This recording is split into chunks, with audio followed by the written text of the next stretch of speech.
मुझे ये जानने में इंटरेस्ट है कि क्या हिस्ट्री के पहले भी कोई एरा या कोई पर्टिकुलर टाइम पीरियड एग्जिस्ट करता था और उसके बाद क्या हुआ।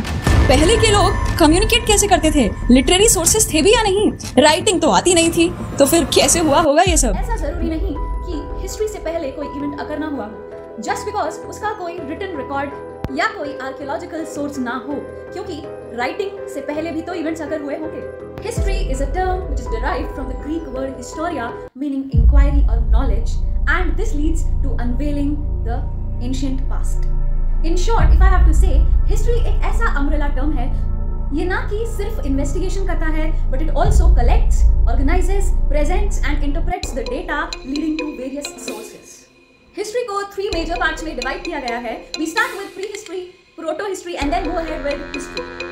Prehistory यानी the events which occurred even before the advent of writing began. मतलब इस पर्टिकुलर पीरियड को हम रिप्रेजेंट करते हैं 3 डिफरेंट मेजर स्टोन एजेस के through, Palaeolithic, Mesolithic and Neolithic stone age. Moving on to the proto-history. This is the time period between prehistory and history. अब यहाँ पर क्या होता है कि एक पर्टिकुलर कल्चर या ऑर्गेनाइजेशन के डेवलप होने का कोई प्रूफ है या नहीं, तो यस, रिटन रिकॉर्ड्स हैं। अगर हम देखें हरप्पन सिविलाइजेशन, हरप्पन स्क्रिप्ट्स में और उसके साथ साथ Mesopotamian writing, they all support the ancient civilization, जो कि प्रोटो हिस्ट्री में आ जाता है। ऑल्सो फॉर योर रेफरेंस मैं आपको इतना बता दूं कि वैदिक civilization, chalcolithic cultures and neolithic cultures are also a part of proto history. अब आ जाते हैं हिस्ट्री एग्जैक्टली है क्या।